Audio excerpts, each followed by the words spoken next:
Hi viewers, welcome to our channel. ఈ వీడియోలో మనం మెయిన్‌గా మాట్లాడబోయే విషయం ఏంటంటే, నిన్న తిరుమలకి ప్రత్యేకించి కూడా ఒకవైపు పవన్ కళ్యాణ్ గారు వెళ్లారు. ఒకవైపు సీఎం చంద్రబాబు నాయుడు గారు వెళ్లారు. సంబంధించిన అధికారులు, పోలీసులు అందరూ వెళ్లారు. అయితే మెయిన్‌గా మాజీ సీఎం జగన్మోహన్ రెడ్డి గారు కూడా వెళ్లారు. అయితే ఈ పక్కన పవన్ కళ్యాణ్ గారు ఉండగానే అక్కడ జగన్మోహన్ రెడ్డి గారు వచ్చి ఆ బాధితులు ఎవరైతే ఉన్నారో వాళ్ళని పరామర్శించడం జరిగింది.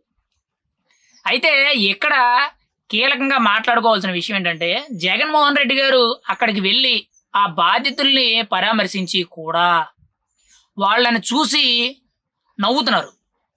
అంటే జగన్మోహన్ రెడ్డి గారికి ఒక మేనరిజం అనేది ఉంది.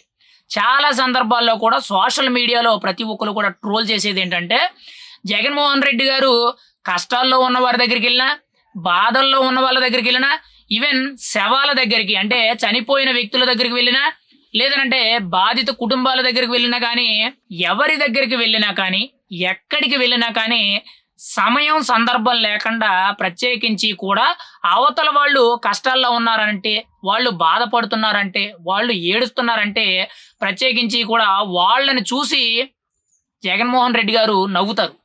మీరు గతంలో చూసుకోండి, శవాల దగ్గరికి వెళ్లి ప్రత్యేకించి కూడా శవ రాజకీయాలు చేస్తున్నారు. లేదనంటే శవాల దగ్గరికి వెళ్లి నవ్వుతున్నారు అనేటట్టు ప్రత్యేకించి కూడా జగన్మోహన్ రెడ్డి గారిని చాలా మంది కూడా ట్రోల్ చేయడం జరుగుద్ది. మరి ఆయనకి ఎందుకు ఆ అలవాటు వచ్చిందో, లేదనంటే పుట్టుకతోనే అలవాటు ఉందో, లేదనంటే ఈ మధ్యనే ఆ అలవాటు వచ్చిందో మనకైతే తెలీదు గానీ, ఆయన ఎక్కడికి వెళ్ళినా కానీ ప్రత్యేకించి కూడా అవతల వ్యక్తి బాధపడుతున్నాడు, అవతల వ్యక్తి ఏడుస్తున్నాడు, అవతల వ్యక్తి కష్టాల్లో ఉన్నాడనంటే ఈయన వాళ్ళ దగ్గరికి వెళ్లి పరామర్శించడం వరకు బానే ఉంది. కానీ అక్కడికి వెళ్లి ఈయన వ్యంగ్యంగా నవ్వడం జరుగుద్ది. మీరు కావాల్తే గతంలో ఆయన చాలా మంది కష్టాల్లో ఉన్న దగ్గరికి మెయిన్‌గా గతంలో పాతపాటి సర్రాజు గారు ఉండి నియోజకవర్గ మాజీ ఎమ్మెల్యే చనిపోయినప్పుడు అక్కడికి వెళ్ళినప్పుడు నవ్వారు. మెయిన్‌గా గతంలో చాలామంది వరద బాధితుల దగ్గరికి వెళ్ళినప్పుడు, కొంతమంది ఏదైనా ప్రమాదాలు జరిగినప్పుడు చనిపోయిన వ్యక్తులు ఎవరైతే ఉంటారో ప్రజల దగ్గరికి వెళ్ళినప్పుడు, నిన్న కూడా తిరుమలలో జరిగిన ఘటన వల్ల ఎవరైతే గాయపడ్డ బాధితులు ఎవరైతే ఉన్నారో, భక్తులు ఎవరైతే ఉన్నారో వాళ్ళ దగ్గరికి వెళ్లి కూడా నవ్వడం జరుగుతుంది.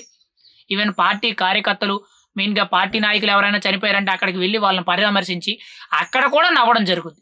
మరి ఎందుకు సమయం, సందర్భం లేకుండా ఆయనకి నవ్వొస్తుందనేది ఎవ్వరికీ కూడా అర్థం కావట్ల. ఇప్పుడు తాజాగా చూసుకుంటే నిన్న తిరుమల వెళ్లారు కాబట్టి అక్కడ భక్తులందరినీ పరామర్శించారు. అక్కడ కూడా ఆయన నవ్వుతూనే మాట్లాడుతున్నారు, నవ్వుతూనే ఉన్నారు తప్పితే ఎక్కడ కూడా కనీసం కొంత బాధపడుతున్నట్టు, కొంత విచారం వ్యక్తం చేస్తున్నట్టు ఎక్కడ కూడా ఆయన మొఖంలో కనిపించడం లేదు. ఇప్పుడు సోషల్ మీడియా అంతా కూడా జగన్మోహన్ రెడ్డి గారు ఎక్కడికి వెళ్ళినా గానీ ఎందుకు ఈ శవ రాజకీయాలు, ఎందుకు ఈ శవాల దగ్గర ఆయన నవ్వుతూ ఉంటారు, ఎందుకు శవాన్ని చూస్తే ఆయన నవ్వుతారు అని చెప్పి చాలా మంది కూడా ట్రోల్ చేయడం జరుగుతుంది. మరదొక అలవాటు కింద మారిపోయిందని జెప్పి చాలామంది గూడా చాలా భారీ స్థాయిలో ట్రోల్ జేయడం జరుగుతుంది. ఖచ్చితంగా ఆ స్థాయిలో ఉండే వ్యక్తి కొంతవరకు కూడా వినయంగా ఉంటే మంచిది అనేటట్టు చాలామంది కూడా అభిప్రాయపడుతున్నారు. మరి ఆయన ఎందుకు నవ్వుతున్నారనేది అర్థం కావట్లేదు. సమయం, సందర్భం లేకుండా ఆయన ఇలాంటి కష్టకాలంలో ఉన్న బాధితుల దగ్గరికెళ్లి గాని, లేకపోతే చనిపోయిన వ్యక్తుల దగ్గరికెళ్లి, లేదనంటే ఎవరైనా చనిపోయారనంటే వాళ్ళ మృతదేహాన్ని చూసినప్పుడు కూడా ఈయన నవ్వడం జరుగుతుంది. సోషల్ మీడియాలో ఆయనకి సంబంధించిన ఇలాంటి వీడియోలన్నీ కూడా చాలా పెద్ద ఎత్తున వైరల్ అవుతున్నాయి. ప్రెజెంట్ ఆయన తిరుపతి ఎళ్లారు కదా! ఆ వీడియో కూడా చాలా పెద్ద ఎత్తున వైరల్ అవుతుంది. ఏదేమైనా కానీ సమయం, సందర్భం లేకుండా ఎక్కడ పడితే అక్కడ నవ్వే వ్యక్తి ఎవరైనా ఉన్నారు అనంటే అది కేవలం జగన్మోహన్ రెడ్డి గారు అనేటట్టు సోషల్ మీడియా అంతా కూడా చాలా పెద్ద ఎత్తున ప్రచారాలైతే జరుగుతున్నాయి.